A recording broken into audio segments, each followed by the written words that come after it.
Welcome to Discover La Jolla, where we shine a light on the jewel of San Diego, La Jolla, California. I'm here with Katie Rudolph from Chateau La Jolla. Good morning. Good morning. Thank you so much for coming on the podcast today. We're excited to have you on and share a little bit more about Chateau La Jolla. Wonderful. Well, thank you for having me. It's a pleasure to be here. Yes. So tell us about kind of how you do independent living differently. Sure. So Chateau La Jolla has been in the community for a bit over 50 years. It has a rich history as a family-owned organization. We're on second-generation family ownership operating. And so what we specialize in is senior housing for those 55 and up that includes every amenity you could think of so that life can just be enjoyed in your retirement. And so we draw from, in the La Jolla community a lot, in neighboring San Diego, and we have plenty of people that hear about us and move from the East Coast, Midwest, what have you. I love that. Well, thank you so much for sharing. And I know you have a lot of really great programs for the people that kind of reside in your residence. So tell us a little bit about that. And then also you have a really robust chef program and you do vacation rentals as well. Correct. So in terms of programming and activities and social events at Chateau, kind of the sky's the limit. We offer many things on site. Some of the most popular things that folks tend to participate in are exercise classes. We have a personal trainer who is very beloved by all that work and live at Chateau, and she has a variety of classes that she teaches. We will bring in different folks to lead a painting class, an art class. We do wine tastings. We do book clubs, poker clubs, bridge clubs, you name it. Oh my gosh, so much. A lot of variety. Yes, you can't be bored. I would describe it as you are as busy as you want to be. So hopefully we've hit the mark with quite a few things. And we really encourage the feedback so that residents can share, what they're looking to do. And along with that, we really want to support the La Jolla community. So we might attend a concert at the Conrad, just a few blocks away from us. I'm actually missing it this morning. We do a weekly walking club that I do alongside with our trainer, Claudia, so that we've really tapped into what people are looking to do to stay as independent as long as possible. You mentioned also we do have short-term stays where folks who maybe want to decide if making a move across the country is going to be a good fit. So throughout the winter months, we tend to have a lot of folks staying with us from the East Coast, New York, Boston, or the Midwest. And then in the summer, I think we were sharing before, escaping some of the heat of like an Arizona summer. Yes. And so often those stays turn into folks wanting to become permanent residents, which is a beautiful way to see it all come full circle, or, returning guests each season. So it's a pretty special place. I love that. No, so much that your community offers. And even for someone wanting to check it out, they have that option too, whether they want to come in the summer, they want to come in the winter for like a short-term stay, or if they want to make Chateau their home. And you're very involved with the La Jolla community, but why do you think La Jolla is such a great community to serve and be a part of? I think that La Jolla is unique and special in a variety of ways. But something that just really resonates with me is how much the residents of La Jolla support each other. So whether it be making sure that you are helping to showcase new businesses or making to support new ventures in a variety of ways, everyone wants to see everyone's success and everyone's, being able to be appropriately cared for, whether that's, in our line of work of making sure that you have the appropriate home setting or what have you. But I think that La Jolla and La Jollans work really hard at building each other up and making sure that, kind of the community at large is a family environment. Yes, and it seems like a lot of, La Jolla community members come together and support your business. So you have a lot of referral partners. You work with a lot of really great partners in the area. So tell us a little bit about that and how that also feeds into your business. Sure. So part of what makes us really successful is being able to have good relationships with different businesses, different referral partners, and just community support at large to be able to offer a variety of options to our residents, or make sure that we have good recommendations when, somebody might be moving there who isn't as familiar with the La Jolla community, and maybe they need a new dentist or a new physician, or, how do you navigate XYZ? Being able to be just a big part of the local community so that all of those resources are just kind of available at our fingertips is very important to us. Yeah, it's not only their new home, but they're also looking for you as like a resource, and they're really utilizing your knowledge and expertise of the area, especially being family owned and in La Jolla for quite a long time. Definitely. Now, if someone's watching this, they want to check out Chateau La Jolla, what's the best way to get in contact with you or learn more? Sure. You can visit our website at www.chateaulajolla.com. You can give us a call at 858-459-4451 and schedule a tour. We also welcome walk-in tours, and we're there 7 days a week, 365 days a year. So we really want to encourage you to come in, check us out, and we offer lunch, etc., so that you can see what really makes us special. Awesome. Well, thank you so much for sharing more about Chateau La Jolla. Katie, it was such a pleasure having you on. Likewise. Thank you.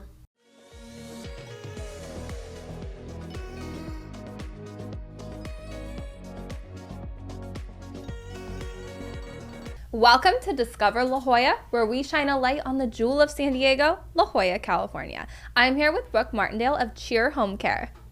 Hi, thank you for having me. Thank you so much for coming on the podcast. And I know we talked a little bit earlier this week, and very excited to showcase you and your business because you're doing so much for the La Jolla community. Well, thank you. Yeah, so tell us a little bit about Cheer and how you got into home care. Terrific. I started Cheer about a year ago, but I first started my first home care company when I was 27 in Boston. I just found that there was a need for dependable, reliable caregiving. I had a grandmother who had suffered her first stroke in her early 50s, and I had kind of heard the horror stories that went along with it. So I was able to create a great company in Boston, but a year after COVID, I have 2 young kids and I never saw them. So I had the opportunity to sell that company, moved here, didn't think I would do it again because most people think, why are you doing a company that operates 24/7 around the clock? But I just really missed it, and I heard from more and more people the need for a strong company with high quality caregivers, really strong communication skills, things along those lines. And we added some kind of really unique value, higher level communication, more touches, different tiers of caregivers. So I met a wonderful woman named Gabby Pumpian, and she had the relationships in the area, and I knew how to kind of provide home care at a tier above. And we came together, and we've been able to create a wonderful team, and from there we've grown it, and feel very fortunate to be where we are right now. And Cheer is so much different than other home care in the area because you really put emphasis on your caregivers and providing them enough support so they can give clients enough support. So tell us about the different tiers that you have that is so unique and I find so fascinating. Absolutely. When I realized I was going to do home care again, I thought really about what was the name, what was the meaning, what was our purpose. And I realized if I was going to do this again, it was going to bring more joy to our clients, to our office staff, to our caregivers. The work that they do is just, it takes so much, they give so much, and often they don't receive what they deserve in return. Right. So what we did was we created 3, and there's also a huge shortage in this country right now on caregivers with the growing aging population.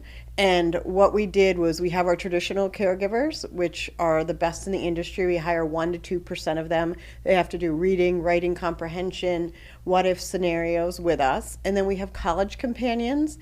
And then we have what we call executive level caregivers. executive professionals, and those are college-educated caregivers. And what we found, especially in La Jolla, was we had many clients who were former doctors, former professors, former CEOs of companies, a lot of individuals with Parkinson's, and really they wanted someone who was like their child or their grandchild's best friend that they could engage with at a higher level. Our traditional caregivers are wonderful, such bright people, but you know, if you go back to the lottery room, they weren't born with the opportunity to have the same level of education. So we were able to provide this, and it's been really, really popular. We have so many different referral sources, from concierge doctors to directors and head of nursing and assisted living to trust and estate attorneys, financial advisors, you name it. We're just getting calls from people all the time based on what they've heard about the different level of care and our proactive approach, how we're really bringing joy. We're prioritizing the caregiver. So it's not just a numbers game, who can we get in with the client? It's how do we make the client as happy as possible, and how do we make the caregiver as happy as possible? So we have a match, we call her a matchmaker, not just our scheduler, and she really goes above and beyond, and she finds out everything you can legally about a caregiver, their desires, their wishes, what they want to do. Are they chatty? Are they not chatty? Do they like to cook? Do they like pets? Well, all those types of things. And the same about the client. So we're putting in someone who's a chatty caregiver with a client who wants someone chatty. You know, we're putting in someone who used to be a chef whose hands aren't working the way they once did, with a caregiver that either is a chef or really wants to learn, depending on if that client. It's so great when you're aging to also be able to be a role model, to realize that you're passing on skills and they're teaching. So, you know, caregivers are creating meals that they never would have had the opportunity to learn to cook for clients, and then clients are being able to eat really nutritious, tasty food that's perfect for them where they are in their life, with the correct diet and nutrition that they need. Right. I love that. I love that you have so many different options for every different type of clientele that's coming through your doors. And being in La Jolla, why do you think it's such a great community to serve and be a part of? Well, I think when my husband and I had the opportunity to move anywhere, and we really felt strongly about California, and then we were lucky enough to have a realtor who just drove us everywhere, and we fell in love with La Jolla. And I think what's so nice with our clients is we really stress about creating independence when we come in, giving people back the life that they want to live. And in La Jolla, there's so many opportunities, and I have young children, the same thing. People just want to be outside. And what's so nice here is you see the sun on a daily basis. It impacts our mood so much. And then there's just endless places. You know, you have the Museum of Contemporary Art. You have just walks outside, the beaches, the history, different libraries, places that our caregivers can take our clients. We have clients that just want to go for rides in cars. And there's just and endless locations, terrific weather, so that's never impacting. You know, the only reason if our client's hope is to be getting outside, the only reason they can't be getting outside that day is maybe they're not feeling up to it.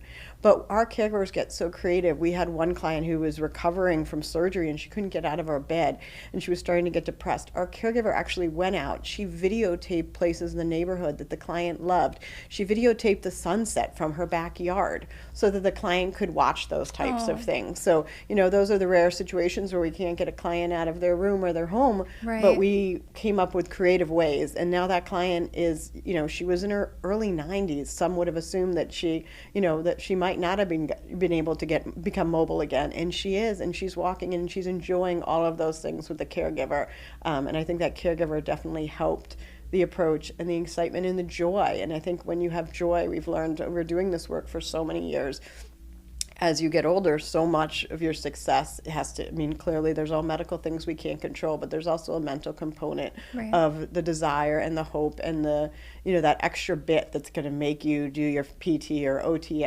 exercises and things that otherwise you might not want to do. I love that. Such a wonderful story, and it's just so uplifting and so positive. And I love what you're doing for the community and just really shining a light on, you know, what is needed in La Jolla with the aging population. And just there are options, especially for those who maybe they have aging parents or they're not quite sure where to go and what to look for.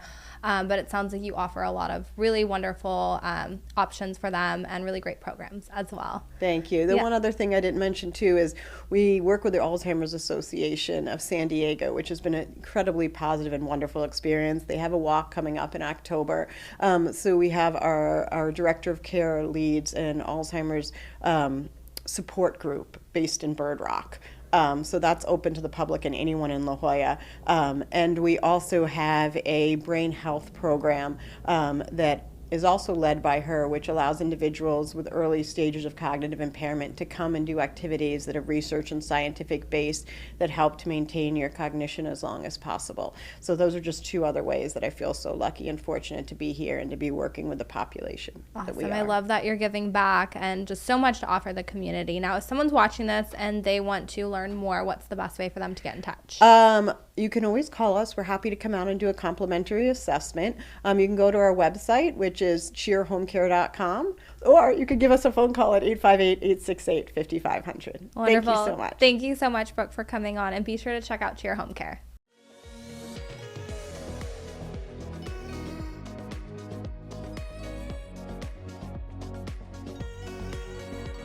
Welcome to Discover La Jolla, where we shine a light on the jewel of San Diego, La Jolla, California.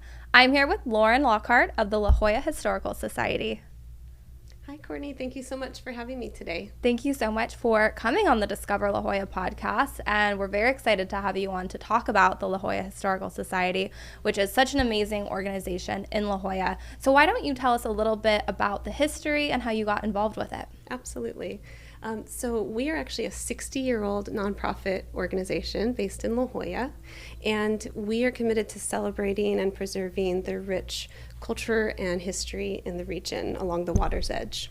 So we achieve this mission through a wide range of different programs. We actually create 3 original exhibitions that we present free of charge at our museum space on Prospect. We also have public programs like lectures, panel discussions on a wide range of different topics. We offer summer camps and school tours for youth groups, and we have a growing community of families who come every month for our Family Day program as well. That is so exciting. And I know you have a new exhibition coming up that you're very excited about that has been in the works for a while. So why don't you talk about that? We do. Thank you so much. So this project, an exhibition called Helen and Newton Harrison California Work, will open September 19th. And it has been in the works for 5 years. It's actually a program that's presented through the Getty. The Getty creates every 5 years a series of exhibitions throughout Southern California called PST. And this year, the theme of these exhibitions is all art and science. So we're very proud to present a 4-venue exhibition of the work of Helen and Newton Harrison. These were artists who were founding members of UCSD's visual arts program, so their roots are here in La Jolla, so we'd love to celebrate that. And they were the earliest environmental artists. So all of the work that they made was really focused on how can we preserve and take care of the environment? How can we create work that improves and enhances this beautiful space that we live in? I love that. And it ties in so perfectly to La Jolla, since we are a very environmentally friendly city. Everyone's outdoors, and it has that history as well. So that is so exciting. And congratulations. Thank you. And I know you have a variety of other events throughout the year as well. So besides that, what else is upcoming? We do. So we've become known, I think, for our wonderful community events that we put on that also double as fundraisers for our organization. So many folks I know will be familiar with our Secret Garden Tour that happens every spring, and we just celebrated the 25th anniversary of that event. But coming up this October, October 5th, we're presenting the La Jolla Modernism Tour.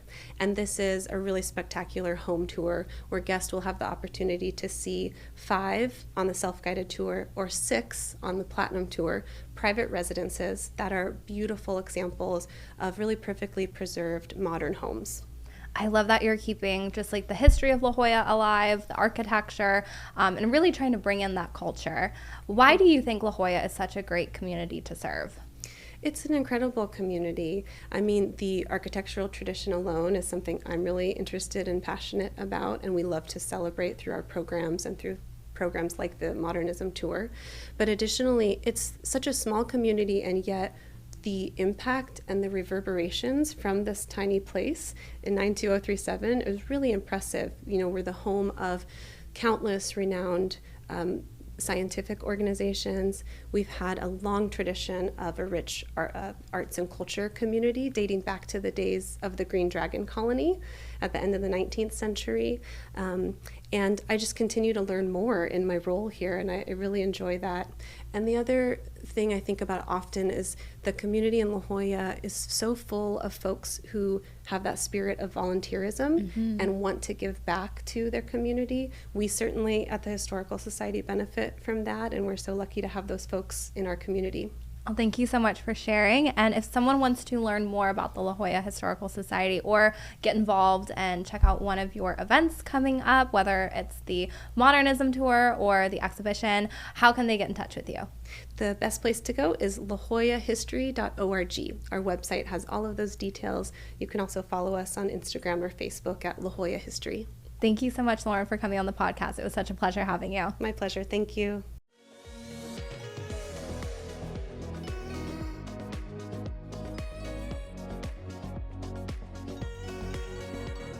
Welcome to Discover La Jolla, where we shine a light on the Jewel of San Diego, La Jolla, California. I'm here with Michelle Conway from the La Jolla Open Air Market. Hi. Hi, thank you so much for coming on the Discover La Jolla podcast today. Thank you for having me. And you are a part of a wonderful, event or activity that happens weekly in La Jolla, correct? The Open Air Market. Correct. So tell us a little bit about that. So the Open Air Market is open every Sunday, rain or shine, not that we get a lot of rain in La Jolla, from 9 a.m. to 1 p.m. We really don't take any days off, with the exception of Easter. Truly, we are almost there every Sunday. And how long have you been having this market in the La Jolla community? I know you have such a robust history. We really do. And we've been in La Jolla now for 25 years, founded by a mom at the School of La Jolla Elementary, which is our campus home. And we're just on the verge of our 26th.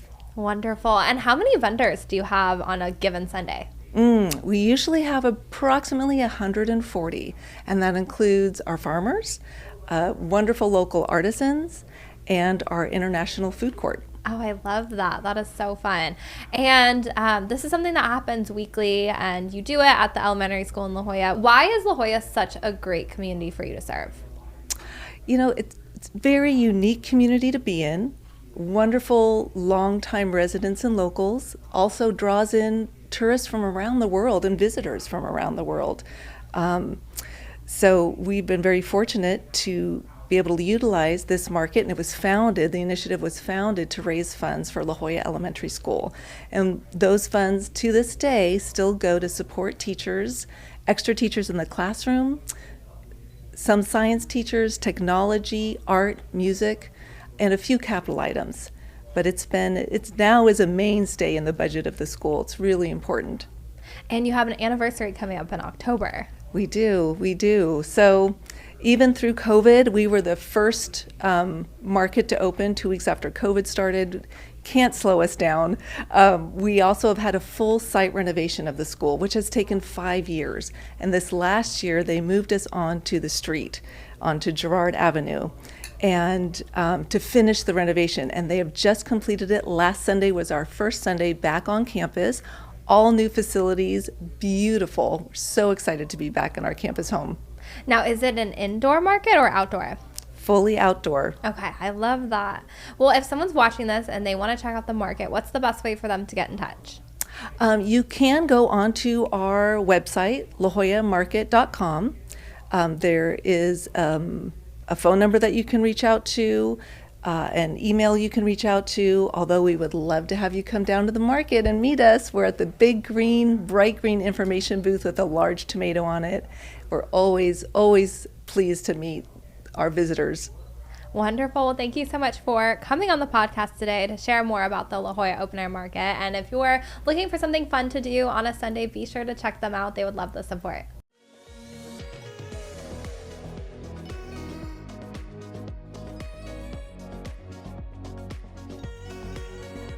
Welcome to Discover La Jolla, where we shine a light on the Jewel of San Diego, La Jolla, California. I'm here with Vanessa Plazola from Mahina Bodywork. Hi, thank you so much for coming on our podcast today. We really appreciate it, and we're so excited to learn more about your business. So tell us a little bit about you and how you got started. Well, before I started doing massage, I was doing office work, and I just knew that I really wanted to get into a career where I could help people, and I've always been interested in massage since I was 18 years old. So I finally decided to take the leap and maybe do part-time and go to school while still doing my job in the office. And finally, when I graduated, I just decided to go all in. And whenever I was going to school, I always thought that I wanted to open my own business. And there were some people who wanted to work at spas and do this other kind of fields, but I knew that that was where I wanted to go. And then somehow I ended up actually in the spa business. So I was working at these high-end luxury spas, and I loved it. But I think my overall goal was to start my own business and kind of combine the two. So that way you can have this beautiful, like kind of like luxury pampering feel, but then also be able to have that therapeutic work that you need, that you would get at a private practice or at like your own private spa. So that was my goal, and I feel like that's what I try to give to all of my clients right now. Every time when someone comes in and thinks like they just want me to really go in there, Right. I feel like they ultimately end up being really relaxed too, which is always a surprise. And I just always want to try to incorporate that relaxation along with the therapeutic work that I'm giving. I love that. Such a really great start to your career and how you are today with your own business. Now, what do you specifically like specialize, like the different modalities that you use for massage? Well, right now, I went to school in Hawaii, so a lot of my massages, they always have a little bit of lomi in it. But overall, I do combine a lot of trigger point work, which was my other specialty, and I also do cupping, and I do hot stones. But overall, I absolutely love working with people who have chronic pain, who've been living with this pain for a long time, just don't know what to do. And the best rewarding part of my career is really seeing everybody come in who has never really thought that they were ever going to get rid of this pain, and they keep coming back and they're feeling better and they are able to do stuff that they weren't able to do before. And it's just, it really, really warms my heart. I absolutely love it. It probably is so rewarding too, like seeing your patients come in or your clients come in, and they come in once and they're in so much pain, but they keep coming to you and they see that progression. Right, yes. And I treat a lot of people with, even with more, especially after COVID, I had a lot of people come in who had a lot of anxiety. And that one was really, really a treat because I love being able to help people with that. I know people in my own life who have anxiety, and being able to help them to feel better with themselves and be able to go to work and not feel that anymore, or be able to do the activities that they used to love. And I just absolutely love that. So, and not just pain, but also because anxiety in itself brings a lot of physical pain as well. So I feel that it's just, I absolutely love that, and really warms my heart. And it's interesting too, because a lot of times people think massage is just more physical, but it doesn't have that mental kind of effect, but it does. It does, yeah. Yes. Definitely mind and body connection, absolutely. And to kind of backtrack on our conversation, you mentioned that your massages have an aspect of lomi. What exactly is that to viewers that are watching and don't know what that is? Yes, lomi is a Hawaiian style of massage, so it involves a lot of forearms. It's a lot more long strokes rather than like shorter strokes, and kind of encompasses the whole body into one. So sometimes I'll be working on like the upper back, but then it'll eventually extend all the way down to the leg. And I did go, and before that used to be my main focus, but since I ultimately do a lot of trigger point work and a lot of other things, I just ultimately combine it together. So I don't really do any kind of lomi specific massage anymore. I mostly just combine the lomi in everything I do. Right. Very cool. It sounds very therapeutic and such a unique style too. And I'm especially being in San Diego, and a lot of people are active. I feel like it is good to have some sort of massage therapy incorporated in your health and wellness routine. Right. And what would you recommend the frequency of someone getting massage done? I think, to me, what I've seen with most of my clients, and even with myself, and I think once a month is really the good spot. So once a month you're coming in for maintenance, and that's if you have like an active lifestyle, maybe a lot of stress at work. And realistically, I think everybody has some kind of stress in some way. Well, I don't know. There are lucky people who don't. Yes. But I think once a month is really that sweet spot to get everything back into place so that you're feeling good in your body and things don't build up. That makes sense. Well, thank you so much for sharing more about you and your business. And if someone's watching this and they want to get in touch with you and book an appointment, what's the best way?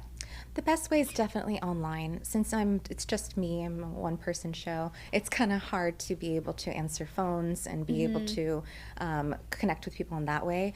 So booking online, I have all my schedules there. It's easy. You could just see what day you want and book them in. But texting is also the secondary best way, or email. But calls are always a little tough. I try my best to get back to everyone on time, but definitely online is the best. Wonderful. Well, thank you so much for coming on the podcast. It was really a pleasure getting to know you and your business. And if you're looking for a wonderful massage therapist, be sure to give Vanessa a try.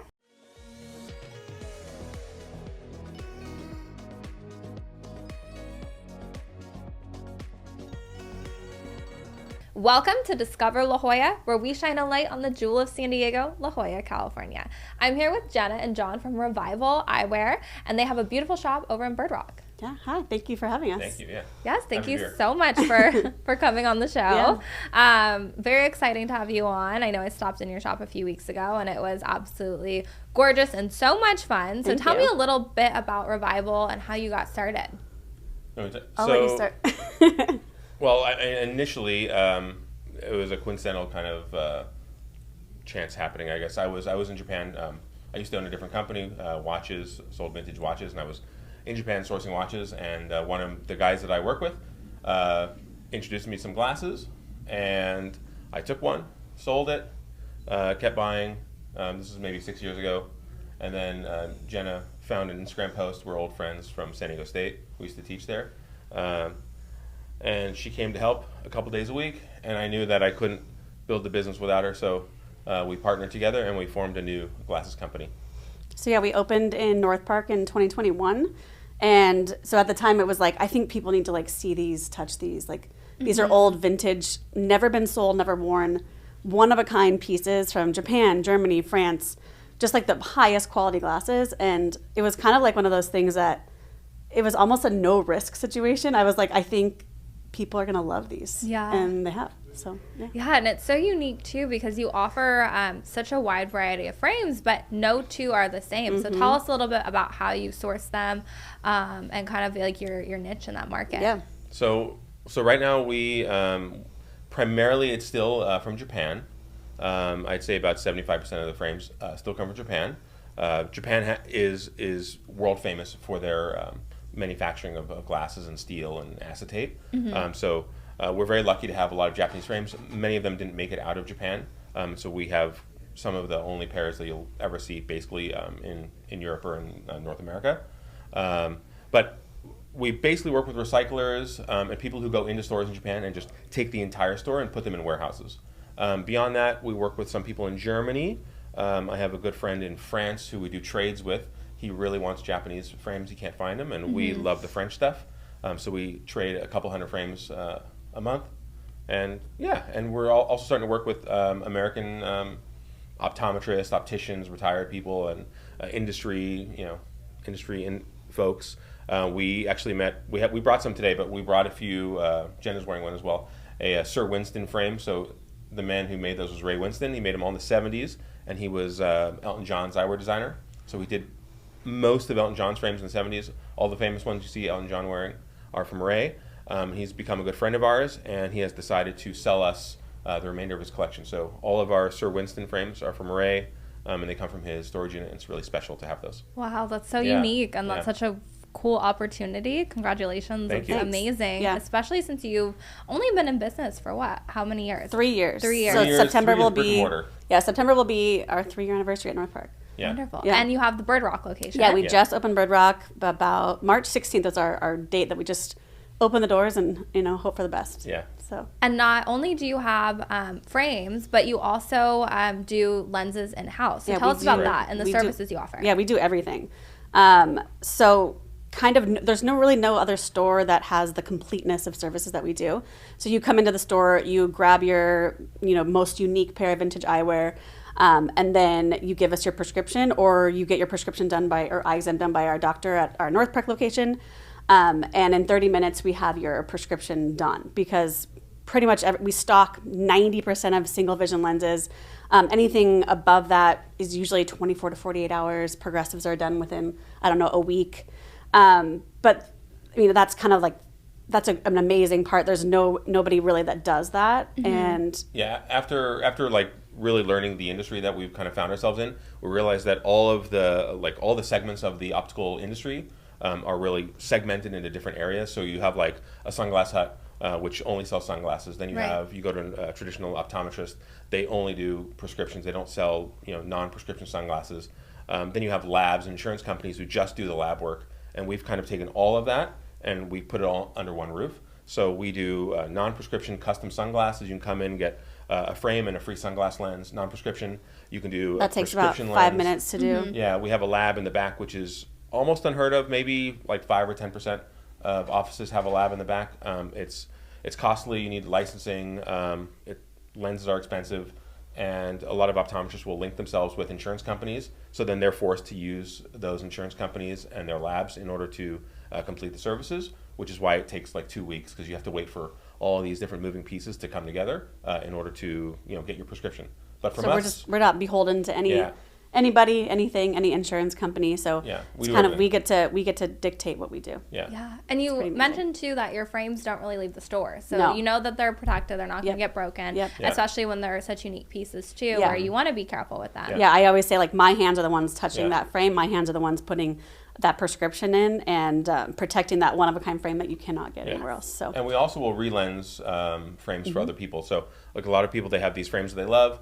They've been wearing them for 3, 5, 10 years, whatever it is, and they take them to their optometrist and they say, hey, I want to put my new prescription in. And the optometrist will say, you know what, I'm not going to do that.